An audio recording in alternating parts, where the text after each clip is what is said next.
Hey y'all, I'm Elisa. I'm Samantha. And welcome to Watch for Deer. So this one's going to be a fun little story. A fun story? A fun little story. Not as stomach churning as you like. No. But I felt like after last episode, you might need a little. I just need some happy. I need little happy in my life. I look through rose-colored glasses. Are you ready for happy? I'd feel like I am ready for happy. I'm excited about this. Okay. Okay. Oh. Are you ready? Okay. You ready for happy? Okay. So today we are going to talk about the discovery of radium. Okay. Are you ready? I am ready about that. But why do you look a little concerned? Because here's the reason, Elisa. I'm a teacher and I know about the discovery of radium, and I know what you're getting ready to say because now I'm upset. Now I'm upset because you just lied to me. I had 30 seconds of happy and now I'm really sad. So go ahead and tell the story because they may not know about it, but I do. I do know about radium. So let's It's talk bad. about It's bad. It's so pretty. Can you go beep? Do you know what I'm naming this episode? But hold on a sec. Can you go, like if I say something, can you go beep and beep it out? Sure can. But I'm not going to. No, you have to. You have to. Yeah, you had to beep that out. So I'm naming this episode, What a Way to Glow. I'm naming this episode that Elise.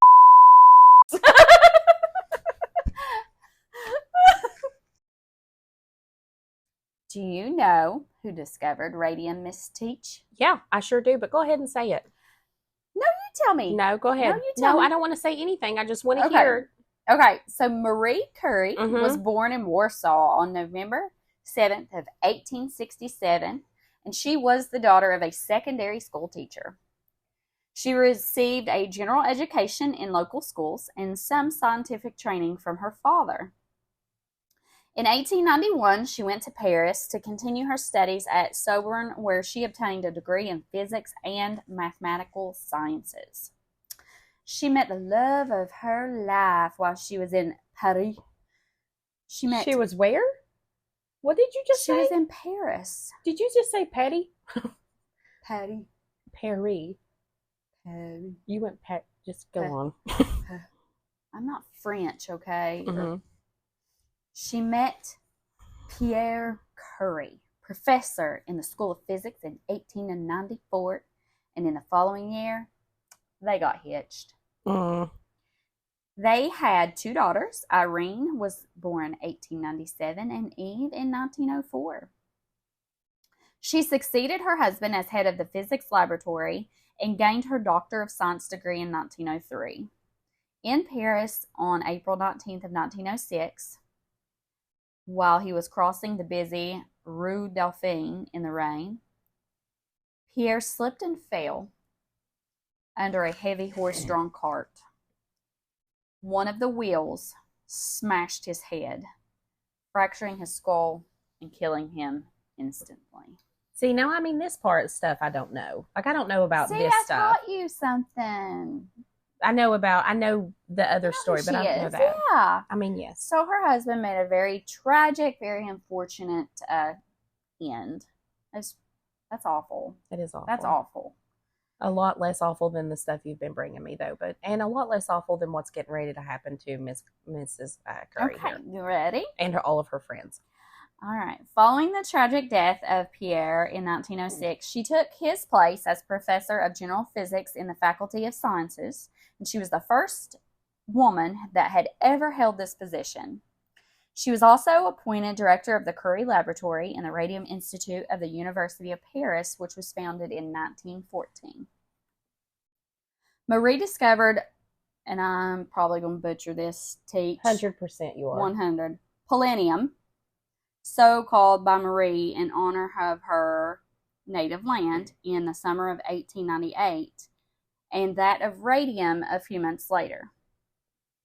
In 1911, she was awarded the Nobel Prize for Chemistry for the isolation of pure radium. And in 1914, she saw the completion of the building of the laboratories of the Radium Institute at the University of Paris. Bam.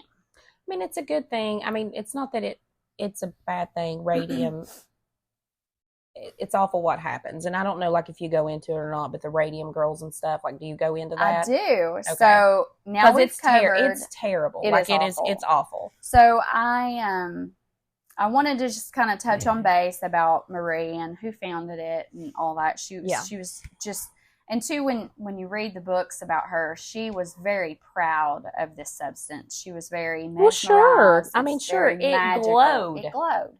So let's talk now about the Radium Girls. Mm-hmm.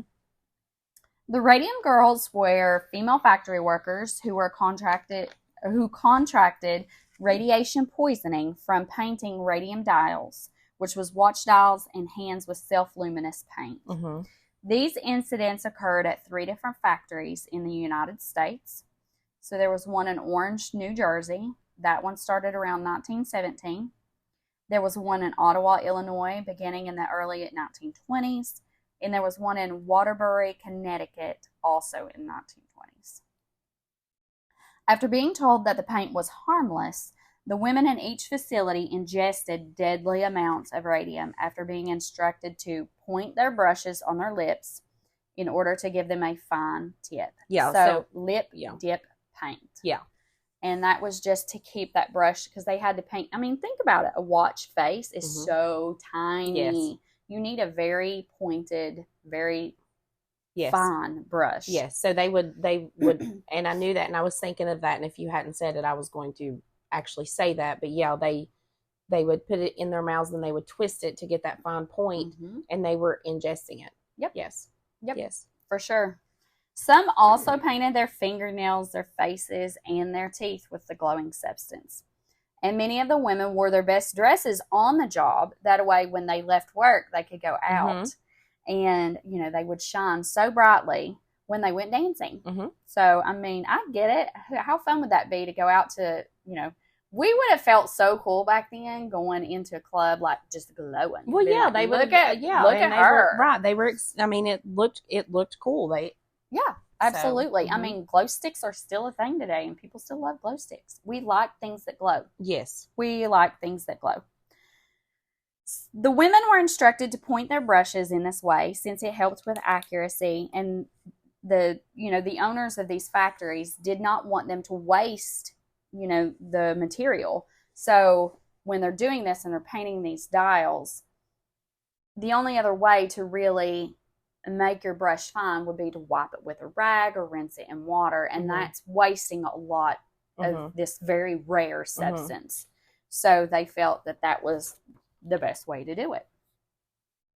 The U.S. Radium Corporation hired approximately 70 women, and we're going to call them the Ghost Girls, to perform various tasks, including handling the radium, while the owners and the scientists familiar with the effects of radium avoided any exposure to it themselves.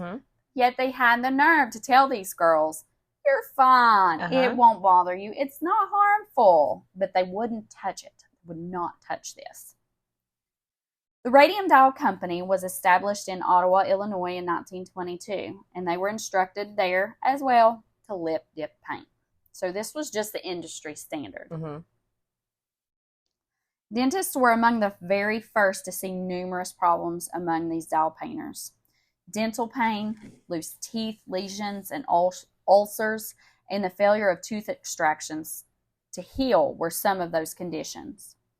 And many of the women later began to develop anemia, bone fracture, sorry, said that word totally wrong, anemia, bone fractures, and necrosis of the jaw, which is a condition that's known as radium jaw. The women also experienced suppression of menstruation, which also a lot of these women became sterile, meaning they couldn't have kids. They had trouble trying to conceive. Employees at Radium Dial began showing signs of radium poisoning in 1926 and 1927, and they were unaware of the hearings and the trials that were taking place already in New Jersey, where the first plant opened. So they're not hearing, these lawsuits and these trials coming up against the company. Well, there wasn't anything like internet and stuff back then, obviously. No, I mean, how are you going to hear? I'm sure the big wigs that were the CEOs and all the big wig people, they knew about it, but they're not going to tell these women about it because they were making millions of dollars on these women's backs, and the girls did not realize what was getting ready to happen to them. Mm-mm. And these were really good jobs back then. Yes. These were really good jobs, and they actually preferred a female workforce because, I mean... They could pay them less, one thing. Well, they could pay us less, and we're so meticulous. We're perfectionists, you know, whereas, you know, it would be... And I feel like our eyesight's better, too. Like, yes. Like, if you Google, have you not ever heard, like, so... And I've read this somewhere. I swear, it's seriously, like, men cannot see dust like we can. Yeah, our eyesight's better. I don't feel like their eyesight's... No, yes. I'm blind in my left eye. So I'm going to say that may not be true. Well, I mean, in your situation, no. But I feel like the masses, we have more... I don't know what they're called in your eyes because I'm not a medical professional. Rods? You have rods more in your things eyes? That see more detail. Whatever those things are called. No clue. Anywho, we got off on another tangent, so let's continue. Furthermore, Radium Doll leadership authorized physicals and other tests designed to determine the toxicity of radium paint to its employees. However, the company never gave those records to the employees or told them the results. So already they're covering this up. They already know this is some bad stuff. Yeah. In a half-hearted attempt to end the use of the camel hair brushes, management introduced glass pens with a fine point. However, the workers found that the pens slowed their productivity and they were paid by the piece. So they went back to using those brushes. Oh, I see. I don't think I knew that. So the workers were paid by the actual piece. Actually, each piece. Yep. So even if they did give them something safer, and they were never given the information of how poisonous this was, even though the higher ups knew because they're terrible human beings and all that stuff. So yeah, so of course they're going to use the camel hair brushes because they can make more money. They can make more money. It's quicker. It's more accurate. They can just get it done. You know, it's just, it speeds up production, and I mean, there's some of these girls that were really like putting out the production. So they were making really good money. When word of the New Jersey women and their suits appeared in local newspapers, the women were told that the radium was safe, and then the employees in New Jersey were just showing signs of just some viral infection. And they were assured by their employers that the radium was safe, so they all returned to work as usual. It wasn't long before the Radium Girls began to experience the physical ravages of their exposure. Among the very first was Amelia Molly McGee, we're going to call her Molly, who painted watches for the Radium Luminous Materials Corp., which was later the United States Radium Corp. In Orange, New Jersey. So let's talk a little bit about little Miss Molly. Her first symptom was a toothache, which in the end required an extraction. I remember reading about this, and I think it may have been in college. I'm not for sure. It's been a while. But it didn't just you had to wrap your mind around this. It wasn't just a toothache. It wasn't just it was ulcers in their mouth, and it was eating through their bones. It was eating actually through their mouths. It wasn't just like a sore. Like it was actually coming through. Like it was coming through like their mouths. It was, it's not just like, oh, she had a toothache. Like it was literally coming through. It was excruciating pain. And back then, they didn't understand the effects of radium. Right. It was a new substance. There was, they just didn't understand. So they're thinking just a regular toothache. What happens when the tooth hurts? Yeah. You take it out. Right. So that's what they did, is they started removing these teeth. And then later, the tooth right next to where she had the extraction, it started hurting. And then she began to get painful ulcers that started bleeding, and they were full of pus.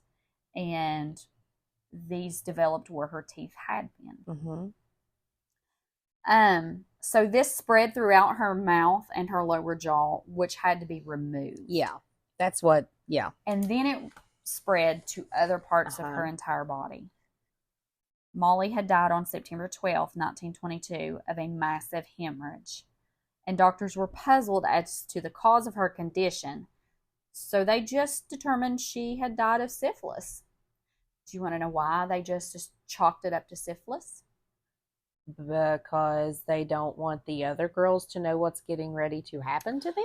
Right. Well, also, she was also a very young single lady, right? Yeah, so it's easier. It was easy to throw her reputation under the bus to make it look as though she was very sexually active and, you know. Yeah, does syphilis eat your jawbone off?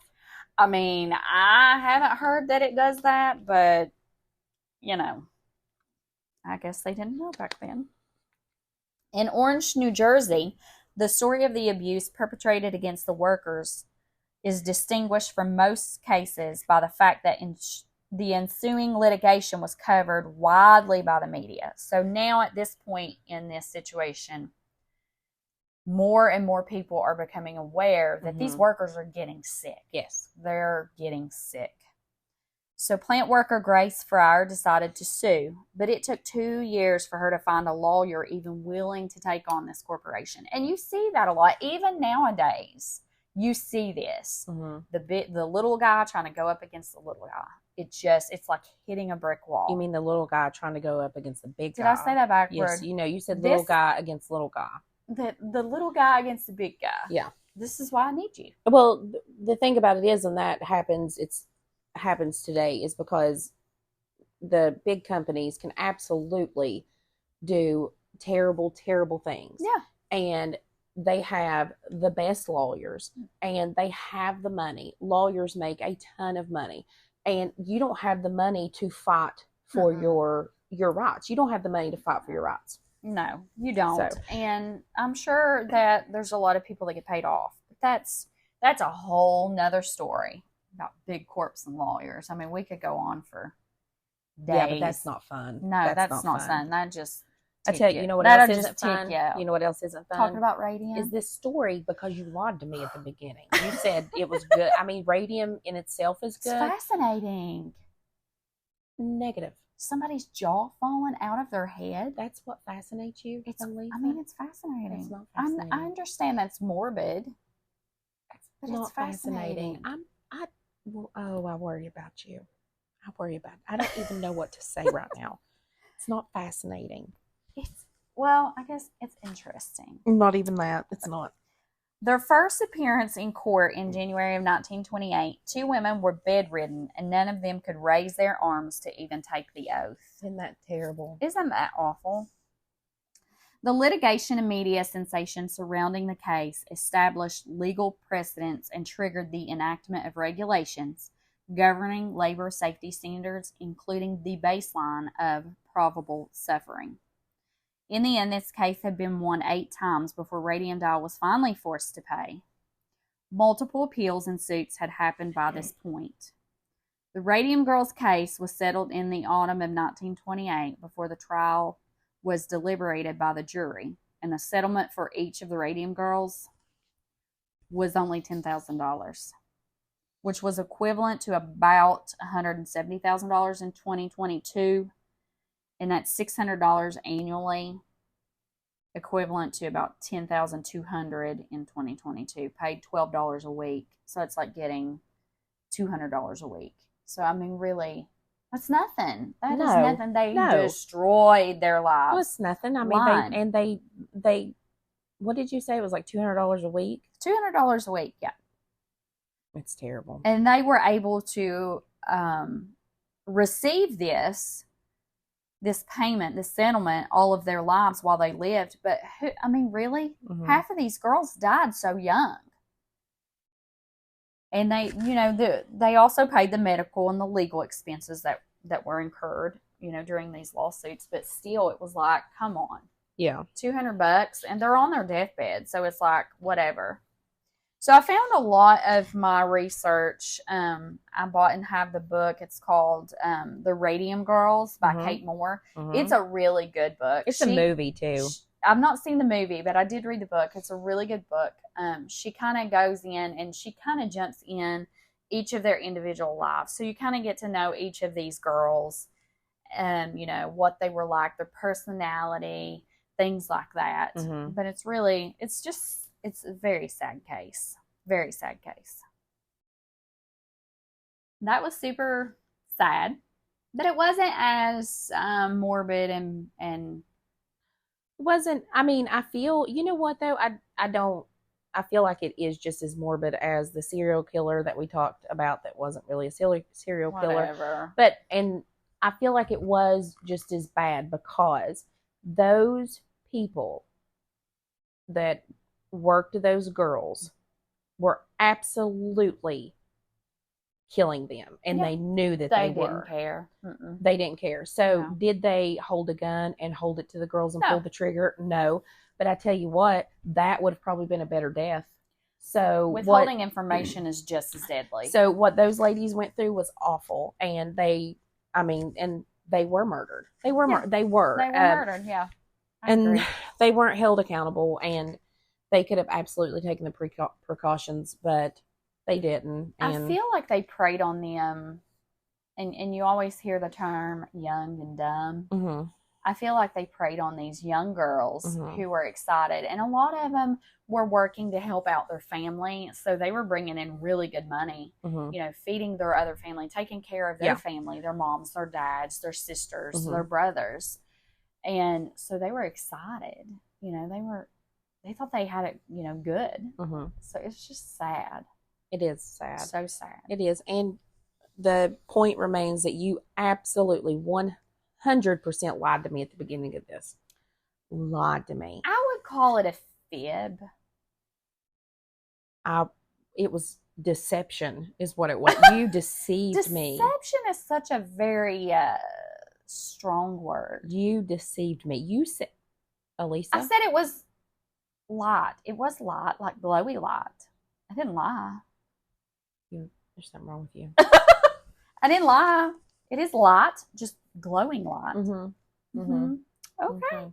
Well, if you guys have any requests, get at us. I hope you email us at watchfordearpodcast@gmail.com. Follow us on Instagram at watchfordearpodcast. Go like and follow our Facebook page, Watch for Dear Podcast. We also have a TikTok that we're going to start posting a couple of video snippets because I feel like you really need to see her facial expressions sometimes. So that's in the works. That's going to be coming soon because I just think you need to see her facial expressions when I say some of these things. Especially like when you lie to me. And some of the things that you say, though, are really morbid. Like your mind works different than other people's minds. You're like, oh, that's cool. They say highly intelligent people are like that. The heck they do. No, they do not. That's not a thing that people say. I think I read that somewhere. Lies. I read a lot. I read a lot. I know you do. You guys, let us know what you think about this episode. We hope to see you on the next episode. Y'all be safe. Watch for dear.